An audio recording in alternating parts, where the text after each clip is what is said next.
super excited to have David Krakauer here from the Santa Fe Institute.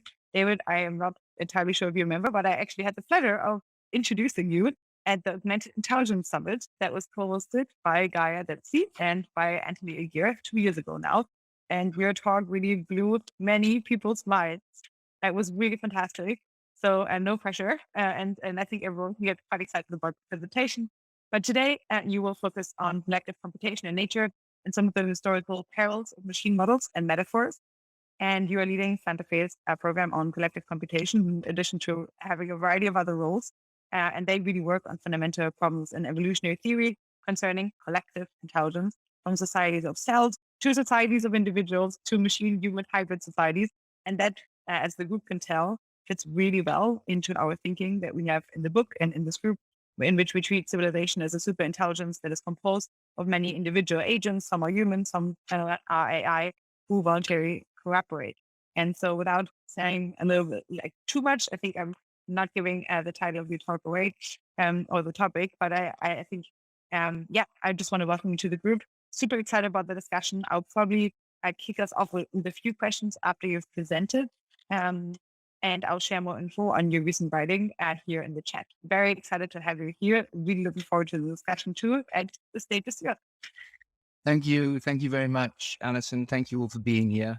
Much appreciated. And I'm going to start with a little history, ancient history, and then jump into some details of what we do on collective computation that has evolved, that is in the natural world, to include humans.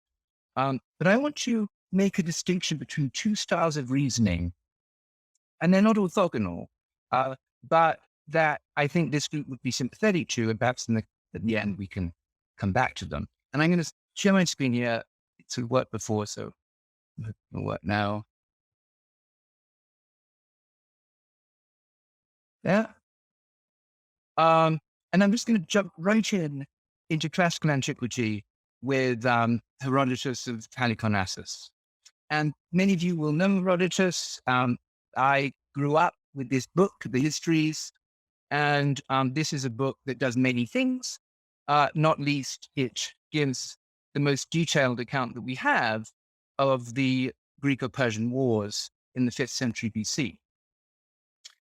And Herodotus was a marvel. I mean, this is an encyclopedia. It's published in the full version in 12 volumes. And he makes this very enigmatic remark that of all men's miseries, the bitterest is this: to know so much and to have control over nothing. And of course, in this particular instance, he's talking about the brutalities of the wars. And of course, all of us can very easily transpose the insight of Herodotus into our present time. Fast forward about half a millennium, and we encounter Isaac Newton. And Isaac Newton, one of these extraordinary figures, a hero, of course, to many of us, who not only gave us an understanding for how the non-living universe works in part, but showed us that the human mind could comprehend it in a form that was highly compact and compressed, in this case, in mathematical form. About 10 years after the publication of the Principia, Newton was made Warden of the Mint. And in that capacity, he oversaw the famous Sancy bubble. This was a huge market collapse that followed from the Treaty of Utrecht, which had quite unfavorable terms at the end of the War of the Spanish Succession. And Newton made the point, I can calculate the motions of the heavenly bodies, but not the madness of people. So once again, just like Herodotus, there are things that we can know, and there are things that we fail to understand and certainly fail to control. Now, Newton's ideas were taken up with alacrity in France, in particular by Émile Châtelet and Voltaire. This is an extremely important book, actually, The Elements of the Philosophy of Newton. It was actually co-authored by Châtelet and Voltaire, but unfortunately only Voltaire's name appears. So this was a problem then, it's a problem now. But this is a book where the ideas of mechanics were introduced to the broader public. In fact, the Principia was so difficult to comprehend that many people in the English-speaking world had to wait for the English translation of this French explication of the works of Newton to understand what Newton said. course, Chadley herself translated the Principia, and that was published posthumously. It's an extraordinary woman. Now, these ideas, through the works of people like Voltaire, and of course through the Encyclopédie and other works of the Enlightenment, were no longer restricted just to science. They became a way of understanding society itself and human behavior. The most famous proponent of this style of reasoning was Julien Alfred de la Mettrie. This is the great text of understanding humans as machines, long machine. And in this book, which starts actually with an epigram by Voltaire, La Mettrie basically claims that humans, and this is a position I think many of us would share, are no less machines than the universe itself, the non-living universe. We just haven't understood the basic mechanical principles. And that's no less true for society. Now, the ultimate realization of this position actually was in the French Revolution and in the worship of the cult of the supreme being. This is a painting of that cult. It was overseen by Robespierre. And rather than worship divinities, you would worship a divinity who was reason. So we essentially sublimated all of our needs for gods into, a sort of a demigod that represented rationality. And here's a quote from Saint Just, Robespierre's good friend, where he basically makes the point that if you like, the manifestation of the mechanical worldview manifests in society through law. So that's the place that we should be thinking carefully about mechanics. And that's where we could perhaps mechanize things the way that Newton had.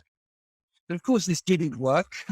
And this is a rather famous painting from the Terror, which was the consequence of a lot of this mechanization and this dehumanization, where anyone remotely suspected of having sympathies with dissidents was guillotined. The guillotine was one of those beautiful classical machines invented by actually a physician at the very beginning of the revolution. So even in that exalted period where there was this collective belief that through reason we could transcend superstition, the consequences were pretty foul. And I would argue that many current efforts that might be unaware of the history, but regardless, it doesn't really matter, are actually continuations of the fundamental Enlightenment idea that human behavior is so complex, the madness of the multitude is so uncontrollable, that the very best thing we can do is replace minds with guillotines, in this case, software. And so this idea somehow that humans are fundamentally limited in their cognition, but machines don't have to be in the same way. And if we just outsource decision-making, for example, legal decision-making, as we do, everything would be much better. This is obviously an opinion that I don't share, but I want to give you another history, which I think is perhaps closer to the interest of this group. And in the text of this particular alternative is this book that was published in 1901. It's called The Life of the Bees. It's a very extraordinarily weird man. He was a Flemish playwright, poet, naturalist, plagiarist. But in this book, he actually showed that there had been this long-term interest in understanding society through the behavior of collectives, most notably social insects. There's this quote, "From the beginning, this strange little creature, bee that is, that lived in a society under complicated laws and executed prodigious labors in the darkness, attracted the notice of Aristotle, Cato, Varro, Pliny, etc." This sensibility, I think, is a sensibility that's present in the modern world in a slightly different community, actually. Those of us interested in how we manage semi-autonomous collectives that are noisy and unreliable, but nevertheless, we would like, ideally in some aggregate, to produce a particular function of interest to us. And what I want to do now, having given you a little bit about history, which I think is very interesting and actually salutary for us, talk a little bit about the work that my colleagues and I have done, analyzing as rigorously as we can the history of evolved collectives and extract a few insights from those that might be of interest to engineers who are designing collectives of their own. I don't necessarily believe that has to be done. It's an interesting discussion in itself, but I think it makes sense to be aware of this alternative world beyond simple metaphors published in popular science books. So where we've worked is at a multiplicity of scales, from cells, brains, organisms, through to societies, but with an interest in the mappings between these levels. If you think about universities, it's quite interesting. Universities are basically structured according to principles of spatial scale. Um, there are cell biology departments, there are neuroscience departments, there are behavior and psychology departments, there are economics departments. It's quite interesting, right, that spatial scale became the principal axis along which we organize epistemology. Could have been time, actually, would have been interesting, right? You have departments of the nanosecond, departments of the year, departments of the century. It would have been a completely different principle of organization, every bit as fundamentally legitimate as spatial scale. But rather than organize our thoughts at particular scales, as I said, I'm interested in organizing our thoughts as mappings between scales. And these are these mappings of collective dynamics, right? How do cells make brains? How do brains make organisms? How do organisms constitute societies? It's a different kind of science, actually, and it transcends, in some cases, the particular constraints of material that apply at every spatial scale. And out of that work, new principles emerge, and that's what we do. I'll sort of go through some of these over the course of the next few minutes, but there's a lot one could say here. The notions of endogenous coarse graining, circuit design, but in this evolved sense, not necessarily engineered, fundamental coding principles of collectives, the statistical physics of evolved systems, and particularly issues of phase transitions, and my particular passion, collective intelligence, and as important, which I will not talk about today, collective and individual stupidity, which is the great elephant in the room of all of our science. So let me just start with molecular levels, and I'm going to rush through these just to give you sort of a sense of what this is all about, and then we can have a chat. All of this work is collaborative. All of this work, in other words, is collective. Science stopped being individual, probably when pseudoscience was invented. But as we discovered in the case of Voltaire, there are all sorts of ideological and social reasons why we would like science to look as if it was a solitary pursuit. So I think the Voltaire-Châtelet insight is significant. So just to quickly say, it was discovered in the 80s, actually, that very simple chemical kinetic descriptions of molecular interactions could produce amplifiers and switches. In other words, we could build transistor-like elements at the molecular level out of evolved constituents. And if you took those evolved constituents, so in other words, we could build essentially the analog of a transistor. If you added feedback to those constituents, we could build memories. And those memories are actually quite cool. I won't go into them today, but I was always very interested in this memory, which is familiar to some of you, the so-called mercury delay line, in which actually memory is stored in waves in mercury. Some of you recognize that from the UNIVAC, where you have two piezoelectric crystals that propagate essentially a wave through mercury, and in fact, these actually have, the mathematics, very similar mathematical properties. And we started studying these kinds of systems as a view to understanding how cells could be doing computing. And this is all basically statistical physics for those who have an interest in these things, analyzing issues of phase transitions, excursions and fluctuations, and the behavior of critical points in these systems.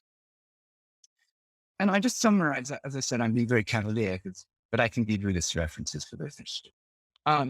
Out of that work and out of other work like it, we discovered that noise is absolutely critical to the function of these systems. Noise is not the thing that you want to eliminate, as in the classical case, but actually that you want to increase early and decrease late. So noise turns out to be the critical organizing principle for exploration. And once a particular stage has been realized or reached, collective dynamics kick in to stabilize a system around a critical point where you can exploit various properties like hysteresis for memory. The point I want to make here is that in collective dynamical systems, particularly stochastic dynamical systems, which is what everything is in the world that you study in the natural world, noise and collective dynamics are critical to understand, and we shouldn't be thinking the way that we normally do in classical terms. Because, of course, as everyone here knows, the classical limit is the privilege of engineering. It's not the reality of the natural world. So now we can jump to another level, which is up to the level of cells. So that was molecules in cells, cells and brains. So the great mystery of the brain, if you like, is twofold. One, how noisy elements allow us to do things like group theory and category theory. They feel so clean and so pure. There's no noise in them. Deduction seems so classical and deterministic. And yet the elements that constitute the system that does the calculation is a mess, And so how does that work? The other question, of course, that's so interesting about brains is here we live in a world with just under 8 billion people. It's a disaster. There's just no way of coordinating humans at that scale. It seems to be the case. And yet the human brains, about 86 billion neurons that somehow collaborate and cooperate to produce thought of the kind that allows this conversation to take place. How does that all work? Of course, that's the whole field of neuroscience and cognitive science, psychology. But I just want to give you one little insight. This is some work that we did with some colleagues at Stanford. You have a monkey looking at a screen. There are dots moving along on the screen, and you have to decide, are the dots on average moving right or left? This is actually the test I'm going to give you the test. So here's what the monkeys do. Each one of these panels has dots. You have to now tell me on average some of the dots you have right now. Tell me on average. This would work maybe in a regular lecture on Zoom. It's kind of rubbish. But there you go. On that one, if you had to decide, shout out using the microphone, are they going on average left or right? What would you say? No one dares. Left. Left, okay. Yeah, I think even. Okay, even very well. What about this one? Left. Left. Top right is moving left, obviously. Yes, and the bottom. Bottom left is moving left. Bottom right is moving right. Right. So it's getting easier, right? So these are actually, whoever said even was correct on the top left. They're as likely to random walk left as right. And as this probability moves to 0 or 1, you get laminar flow in one or the other direction. And the point is, of course, it takes longer to arrive at an answer the closer that probability is to a half, right? And the closer to 0 or 1, that you would, as David, I think it was David, you would fairly quickly reach the conclusion that it was left or right. So this is the task that they're given. These are monkeys where there is a microarray that's inserted in the essentially lateral interparietal cortex from which we take readings. And we can use that data to decide whether or not what they're seeing is moving on average left or right, and how they come to that decision. And there's a lot to say about it. But essentially what we observe in this kind of study is two distinct phases. There's a phase in which all the cells in this part of the brain are independently sampling the world. And then there's a phase where they all collectively come up with a decision. So there's a independent phase and a correlated phase. And essentially what you're seeing is cells that are sparsely connected in this particular part of the brain. They're benefiting from independence. But at a certain point during the task, as I think when many of you shouted out, a conclusion that you had reached, all of those cells have to come to some agreement. Otherwise, every cell would be shouting a different answer at the same time, and it would be very useful for coordinating society. And this is a dense correlated phase. And this principle is we call it the dual coding principle, and it's actually ubiquitous. It's now been discovered in bees, termite, brains. And you can sort of see information theoretically why this makes sense. You kind of want independence, right? When the data is noisy, but once you reach some kind of decision, you'd like to aggregate and collate your findings. So this is another property I want to say of stochastic collective dynamical systems that do information processing, that they exploit processing, that they exploit two-distributed phase, and they maximize the density connectivity in order to reach a conclusion in this sort of consensus phase. So there's this duality of strongly bound and strongly and loosely bound is actually a critical feature of the way the brain works. And in a lot of the literature, one often hears about, we want all these distributed agents, all autonomous. No, you don't. You want them autonomous in one phase, but not in the second phase. So let's just jump to societies. Now, this is work that's been going on for many years. I'm going to give you a sense of what this work is done. We work on non-human primates, and I want to give you a sense of two groups. One group that we've worked on is the pigtail macaque. This is a New World monkey. That's the one at the bottom of the picture. These are behavioral studies. And the other group we work on are these spider monkeys, and they're New World, sorry. Pigtail Old World. They diverged on the order of about 35 million years ago. So just to put that in perspective, we diverged from chimps about 6 million years ago. And we study the pigtails because we're interested in conflict, and we study the spider monkeys because we're interested in cooperation. And just to give you a basic sense of what we do, we observe over 12 hours a day interaction between every individual in a captive colony. We can determine exactly who is in a fight when, who fights with whom. We can construct a symbolic time series. And from that symbolic time series, we can actually extract inductively a Bayes net plus, because it has logical elements like and or not gates, and construct a strategic circuit of the entire society. And I'm going fast, but and so essentially what you're looking at here is a circuit where each vertex in that graph is an individual and an arrow is an interaction between them, for example, in a conflict.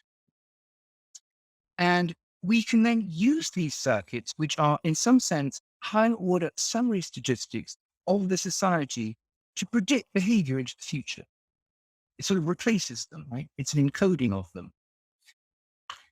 And for example, we can predict things like the duration of fights, who's in a fight, when, if we remove someone, will the fight stop, etc. We can do exactly the same thing in a cooperative regime.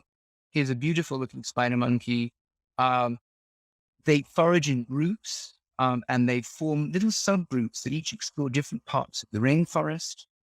And when it's wet, there should be a certain subgroup distribution. When it's dry, another kind of subgroup distribution.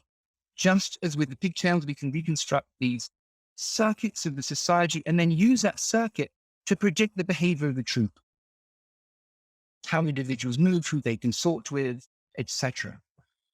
And again, this is kind of interesting. So these social circuits, which is not typically how we think of a society, where you think about the social network, which is a much simpler concept. But actually, they can be used to predict, actually, how a society will evolve in time and what are the dominant causal vertices or sets of causal vertices in those logical graphs. And so we can actually think of a society as performing a stochastic computation along the lines that I described. That is, when should I fight would be one, or who should I cooperate with in order to extract resources during the wet season. Finally, and I'll do very quickly, this is work that I've been doing actually last year under confinement because I went back to my old Rubiks Cubes. This should be published hopefully only next year. And working on essentially highly competitive Rubiks Cube players. Just to remind you that the Rubiks Cube was invented in 1974, have many permutations. The maximum number of permutations required to reach a solution from the least solved initial condition is called the God number. That's for the N3 cube is 20. They're solved using algorithms or rules. This community uses algorithms in a special way, right? It simply means there's an input-output mapping from the configuration of these little faces to the optimum move required to move towards a solution. And there's a lot one can say about this. It's actually a really fascinating community to study. So essentially, I've been studying these communities as naturalists, but of course, we have this great advantage here because the cube is actually just a graph.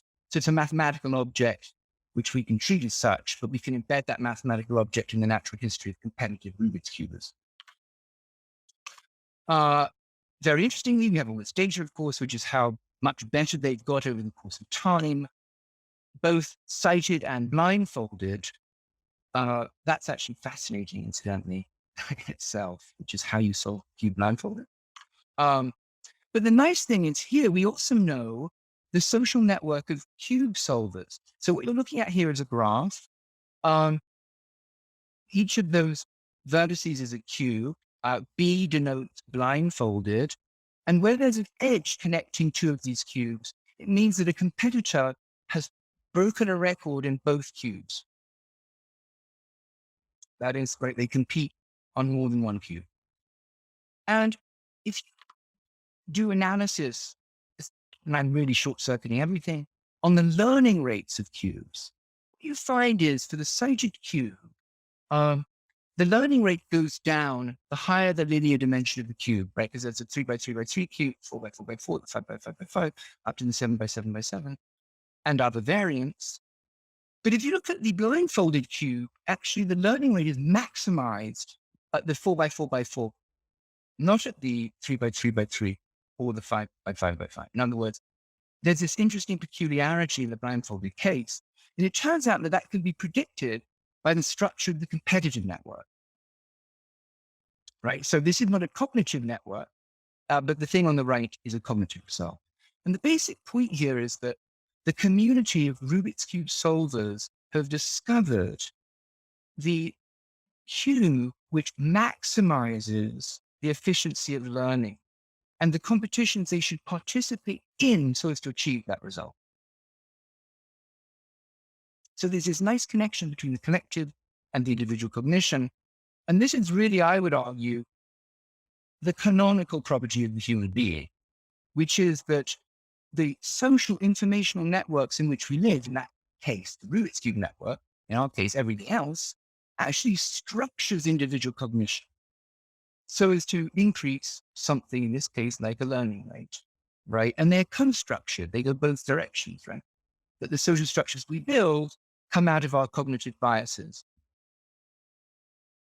You would say, yes, that's what a school is. You should. But of course, we know it isn't. And that's part of the problem. And a school is, in some sense, a collective social structure or a framework or a scaffold in which we hang individual cognitive elements in order to maximize something like the learning rate. But I would claim that we're not designing according to fundamental principles. And studying things like this allow us to get a little bit of a peephole into how that's done in communities with a much more restricted task. So just fun slide. These systems are very interesting. They're nothing like engineered circuits. They have very high autonomy. Many of the elements are in competition. There is no God that puts them together. Certainly, I don't believe there is. They're very noisy, and noise is important. They show another conversation, very interesting robustness properties, very interesting energy efficiency properties. They're highly reconfigurable, and they can be the basis of building larger circuits that's scalable and evolvable. So they have nice properties that I think would behoove us to be aware of. Not that they're the answer to the engineering of the future, but I think they're useful, in disciplining our thought. Final remark. This is a quote from Gaudi in relation to his architecture. And he wrote this beautiful thing where he said, you recognize on the right, the Sagrada Familia, on the left, Termite Mound. Anything created by human beings is already in the great book of nature. That is not true, okay? But what might be true is that design principles applied by human beings are already in the great book of nature. And that in a sort of very expansive conception of biomimesis, I think there's a lot to learn from the way that evolution has created coherent collectives. So with that, I'm at the end. Thank you very much. Oh, fantastic. Thank you so much. I will stop sharing the screen if you don't mind. That was quite a lot to process. I know. But we Yes. but we rely on our collective intelligence to do so. So first one up, and before I have a few questions, does the way dual coding works go against the Bayesian brain hypothesis? It seems if the entire system collapses to a decision, then it gets rid of uncertainty. So it's not Bayesian. Rather, it looks like the brain is selecting the most likely model of the world and then running with it. What do you think, Yeah. David? Well, we know the brain isn't Bayesian. So I always find that kind of strange, this weird misunderstanding of mathematics. I mean, there are mathematical tools that we use to comprehend reality. And I always find it weird when we project back onto reality the framework, we sort of endogenize it. So I'm not, should say that wherever you are, I'm not really sympathetic to that way of reasoning. So on the other hand, to say, is Bayesian statistics a useful tool? Absolutely, super useful. And we don't have to go the full hegemonic limit that the brain is Reverend Bayes in every case. But you make a good point. It's a much more complicated dynamic. It's clearly at best approximately Bayesian, probably not Bayesian, technically speaking. It's just a more complex computation. I mean, would you describe, for example, Microsoft Word as Bayesian? I mean, it would be a sort of weird thing to say, right? It's somehow, the brain is more than just a very simple statistical inference device. It's actually running quite complicated logical rules in its circuits. And I just find that too weak a statistical framework to understand the full richness of what something like a brain's doing. Yeah.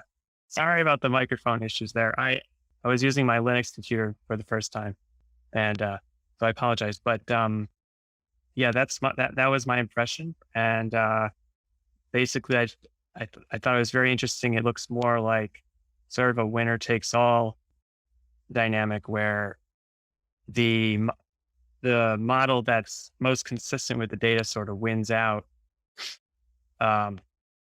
rather than having a lot of different credences assigned to many different models. Oh, it's interesting, actually, Dan. That's a good question. There is actually a voting mechanism here. So winner takes all would suggest, in the simplest case, like lateral inhibition, that the highest amplitude unit would inhibit all of its adjacent or connected units. It's a bit more complicated than that. There is actually a pooling mechanism, and by which they reach consensus. So it's in neuroscience, by the way, there's this big divide between what's sometimes called ensemble selectivity and the sort of grandmother hypothesis or grandmother neuron. And what are they? Ensemble selectivity is when many cells contribute tiny fractions of the total solution. And then the sort of grandmother neuron is where one cell somehow can encode a very complicated perceptual set of features in the world. And what we observe is they do both. It's not one or the other. It's time dependent. You move between them, right? You have a redundant phase, which is right where everyone sort of knows everything, and then there's kind of a fractional phase where everyone knows a bit of it. Great. Next one up, we have Alex. Yeah, I have a first question is where do you get a chalkboard these days? You steal them from more senior colleagues. The way you described the way the molecular and cellular systems use noise with a lot at the beginning and less at the end sounds a lot like simulated annealing computation. That's right, absolutely. And it goes beyond annealing, but I think it's a totally reasonable metaphor.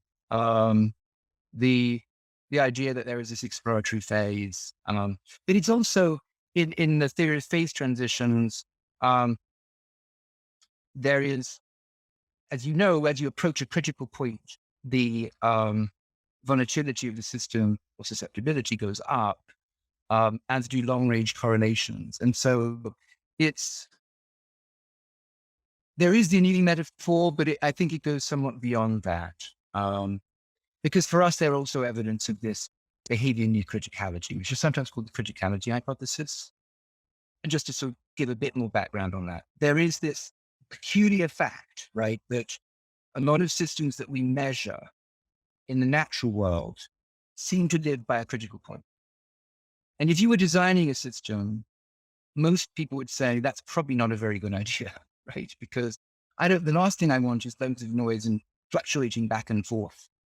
So you try to push away from the critical point to damp the fluctuations.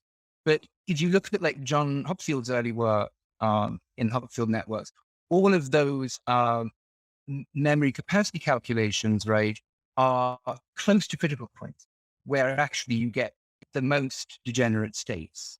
And at the two limits, either the system freezes into one stage or another. So the memory capacity, I guess, is another important component of noise in these systems.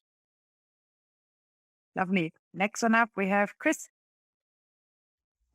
Just to do the introduction thing that Allison was asking for, I'm a software guy currently working on blockchain stuff, history and prediction markets and privacy and a bunch of other things. I wanted to ask about the cube solvers you talked about. I got to watch some cube solvers, both visual and masked, a couple of years ago, and it's kind of interesting. They also talked about what they do. You sounds like you've delved into the sociology of the learning. It seems like during a competition, you can see who's fast, but it's hard to tell why they're fast. What opportunities do they have for talking about their algorithms? How do they share their algorithms and learn from one another? Yeah. Oh, yeah. So it's just wonderfully rich, as you know. So just to remind everyone else in the room, with the blindfold cube competition, what you do is you get to inspect the cube. And then once you're ready, up to a reasonable limit, you then are blindfolded and you start the clock. And it's not that you are blindfolded from the very beginning when the cube is shuffled, which is sort of a magic task. So a few things to say. There's really wonderful things that happen here. The way in which you actually commit a cube to memory is using the so-called method of loci or memory palaces that folks who are interested in the early works of Giordano Bruno, that was the great classic text he wrote on memory palaces. And so you have to commit the entire cube to memory, right, before you're blindfolded. And every time you commute a face, you have to store that new state of the cube in your memory, right? That is not true in the cited case. And one of the consequences of that, incidentally, is the number of algorithms used to solve the blindfolded cube is on the order of 5, but the number of algorithms used to solve the cited cube is on the order of 70. And it's a very interesting memory trade-off, right? What can you hold in working memory? If I'm going to hold the cube in working memory, as sure as hell I'm not holding all those algorithms in working memory at the same time. So that's something that's really interesting, and this is not well known, and it has interesting implications. These communities are extraordinary. Can I ask, when they're doing it blindfolded, do they actually, okay, you said they only use 5 algorithms. So they're storing a picture of the shape and not the path they plan to take. Well, that's an interesting question. That's a very interesting question. No, but you're not storing a path because of course you're starting. If a chess master is playing blindfolded chess, a lot of what they're doing is collapsing the representation of the board down to simpler parts of it. That's exactly the same thing. Actually, that's the key. So mathematically, the cube is massively overdetermined. There is the low-rank representation of a chessboard, and there's a low-rank representation of a cube. And when Chase and Simon did those early experiments where they created board configurations that were legal but silly, but they would never be reached by any competent player, masters didn't know what to do. It was like, what on earth do I do now, right? Because it didn't have that nice low-rank approximation. It's like professional baseball players playing against a softball pitcher. They have no idea how to hit the ball. They don't know when it's going to arrive. You know, it's a very interesting question for this group that I've often thought about in relation to AlphaGo and AlphaZero, which is, and I don't think it's the full answer, but it's an interesting possibility, which is part of what made it so weird for Lee Sedol, is that it was like you say, it was such a weirdo opponent. It was playing in such an odd way that might partly explain why he underperformed. It's what on earth is his thing doing, right? So I think, anyway, So just to get to your first question, yes, it's a very cooperative and generous community. Lots of sharing going on all the time on blogs. And in fact, you can find them where they'll say, this is how I solve this cube, that competition. And this is the trick that I employed. So yeah, the social network, the learning networks, incredibly dense, and they all depend on it. It reminds me a little bit, there's a Mickey Mouse and Goofy cartoon, I think, in which they're being attacked by a super intelligent alien civilization. And then Mickey tries all different smart things, and then Goofy goes and it's just like, "Ta-da!" and ta-da, they win. Anyway, yeah. Yes, in karate, it's called drunken master. Right? Is that you sort of form the member of the play so as not to be a predictable adversary. Yeah. Well, okay, great. Next one up, we have Mike D. Hi, yes, I was wondering if you've looked at neuromorphic computing and if this has any applications to it. I have not. And I know that's not a satisfactory answer, but it's a true answer. Do you have some ideas? Well, yeah, Neuromorphic, it's supposed to be a lot more like how the brain's actually constructed. The chips are made with like neurons implemented as devices. It can use like probabilistic or analog levels, signal levels, instead of just binary. So, Yeah. given the structure, it looked very well suited to the kind of work you're doing. Yes. I mean, there is this very interesting open question that, and which is, what does it mean to do engineering in a system of agents that are in competition or only each have partial information and are rather, a belligerent, and that for me is the interesting biological limit. One thing is to say, right, we're going to use noise. And I think it was Alan who said brightly, engineers understand that you have a complicated, frustrated system or multiple peaks or degenerate minima, inject some noise into it. But this goes beyond that. I mean, these are units that actually, they're in competition. I mean, they're almost like free living critters in your head. And that just introduces this other dimension, which I think is fascinating. That turns out, and this is something that that might be the key to robustness, right? It might not make for great calculators, but it probably makes for robust calculators, because once you eliminate components, everyone else is saying, excellent, I can jump in and do it now. And so as opposed to being in a state of despair, we would be with an engineering system, they're all rather happy that someone has fallen by the wayside. I have a follow-up on this actually. And so not only in your talk, but also, I think the entire sentence that you really kind of like rests on the premise that our understanding of natural intelligence is a little bit too shallow, really, if we want to use it almost as an analogy, or if we want to port much to AI systems. And so could you maybe kind of pinpoint a few of the most common myths that people have, I guess, about intelligence, and how, applying a more deeper understanding actually leads to better systems? Like, do you have any concrete example almost of someone who's really using those, this more deeper understanding and actually producing like a system that like outperforms, let's say, a system that relies on a more shallow understanding of intelligence? Like, are people applying this stuff already? I would be so keen to know.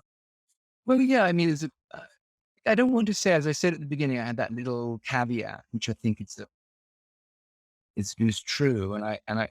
Which is, I don't know how much you need to know, right, about these systems to build great designs. I mean, it is quite interesting, right, that the current preference for deep learning like structures grew out of people like McCullough and Pitts and posthumously published John von Neumann's book on the computer and the brain that have brain-like distributed structure. So I don't know how to disentangle the history of thinking about software from an awareness of the way the biological world works. And I've encountered a number of these people, and I'm always impressed by how much they do know, right? In other words, It might not be written in the journal articles, but it's there in the background.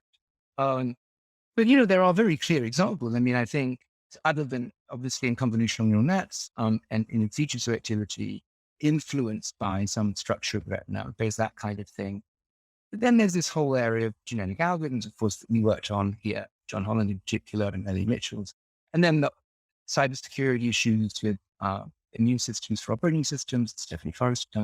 So there's a lot of work like that that's very biologically inspired. And they're using them. I mean, this is not, a sort of a marginal thing. But it's still quite simple. And I've gone through a whole bunch of systems that are very neglected, I think, from the point of view of engineering, maybe for good reasons, right? But I think it makes sense to be aware of them. They could come in, especially in a world where issues of scale become really important, in particular in relation to energy. Because the energy efficiency of human beings is the thing that we need to be, a light bulb, essentially, that we should be very aware of. And that, of course, if you pick up the newspapers every day in relation to blockchain, rightly or wrongly, that's where the debate is in society these days. This seems like a very energetic and efficient system. We're going to move, to proof of stake because that's going to help. So it is interesting that a lot of the debate is centering around energy, which is a problem that life had to solve. And so perhaps that's the nexus that would be of interest to us.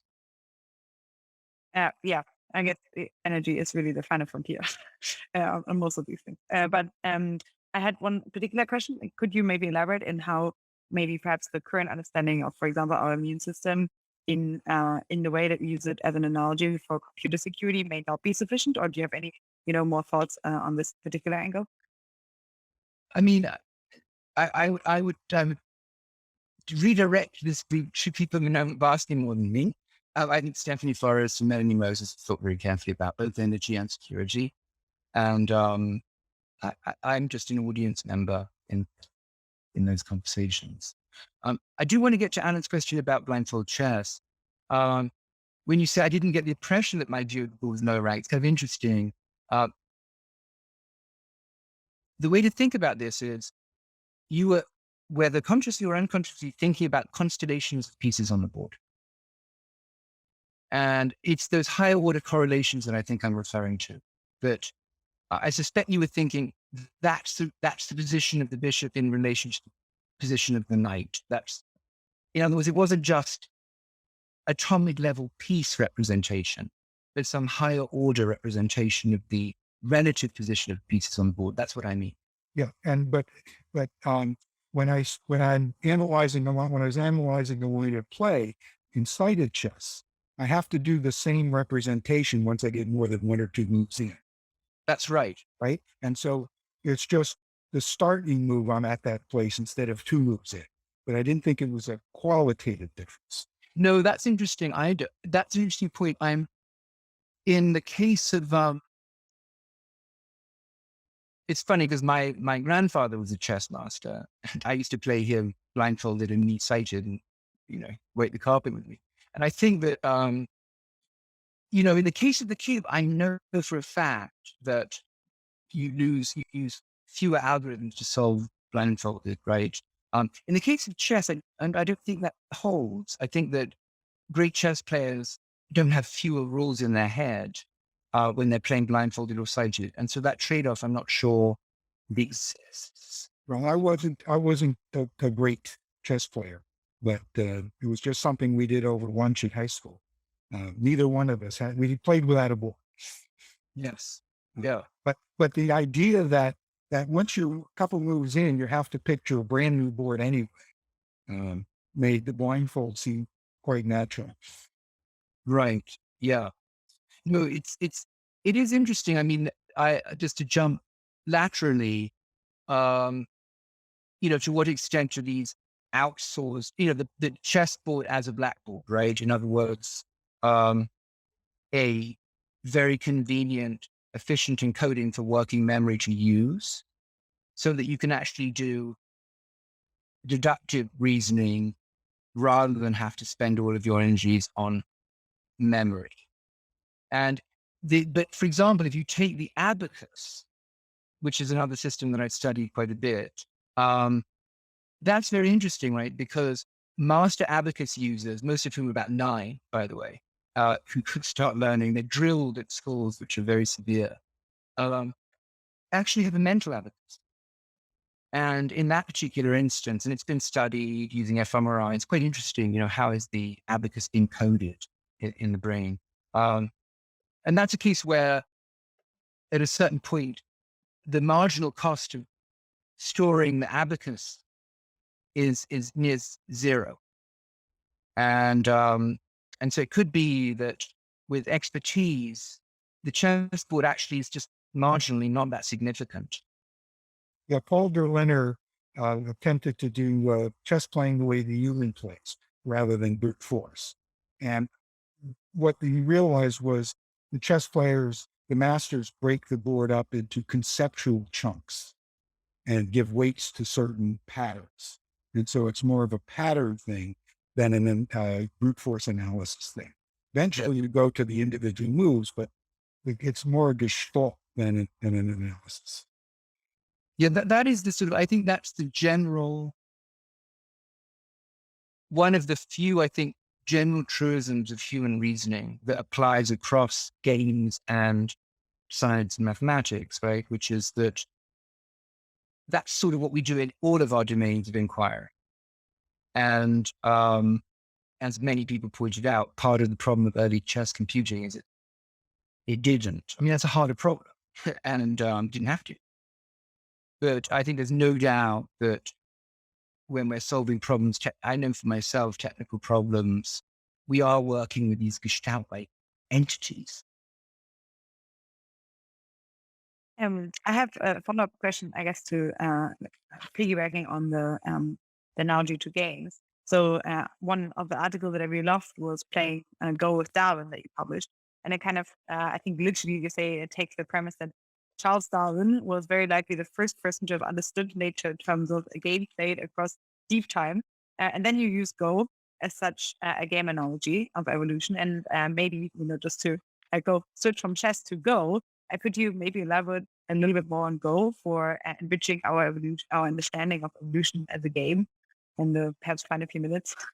Yeah, I mean, the basic point there is that I've been, as someone who actually works in the evolution of these things, I'm so frustrated by the cartoon of evolution we get.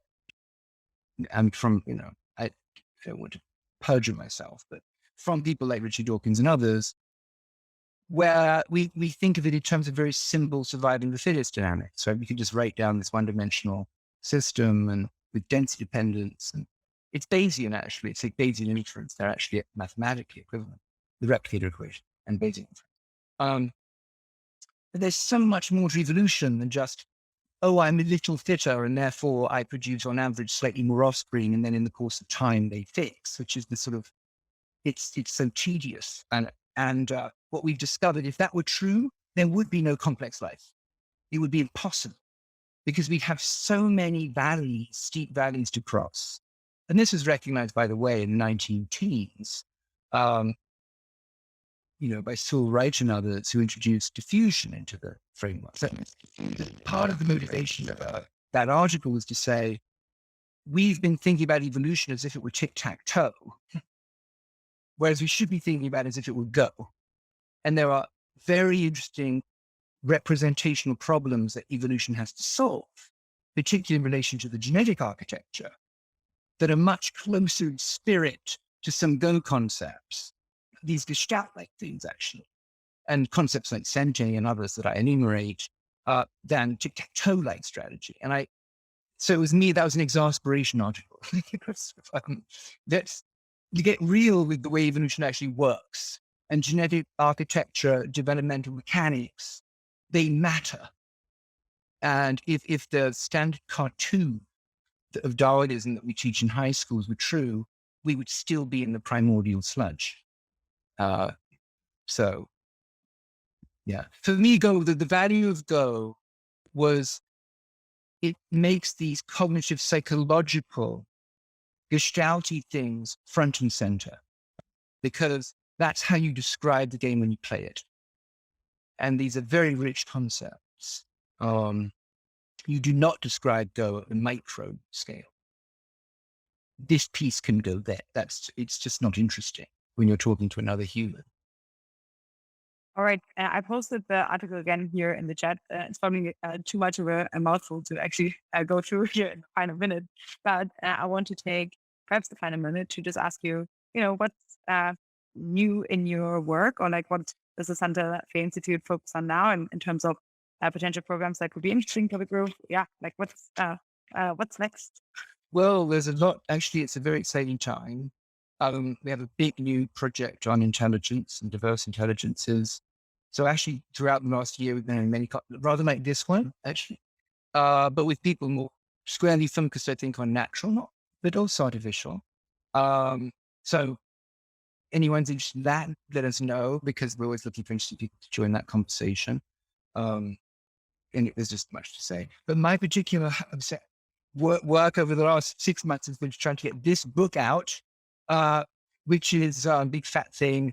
And it was Santa Fe Institute's response to COVID, which was our community really mobilized in 2019 because we were all frustrated and asking ourselves, how can I help? What is the point of this if I can't make a contribution to society? Much of what we contributed was useless and noise in a negative sense, perhaps. But I think it was a real reckoning. And so if you ask me what the Santa Fe Institute now, I think we're all asking, but I think everyone on this call is asking, which is how to prevent a despot from taking over the White House again, and on and on again, too political. But and how do we make a society that's robust, and a tiny perturbation of a little virus with 6 genes can take down the world. How is that possible? So this little book, which is a community effort to try and address this question from a complexity lens, meaning how does epidemiology connect to issues of nutrition and economic markets and socio-political systems, and what are the consequences of them becoming entangled in unpredictable ways? So I think that's where my heart has been, not necessarily my mind.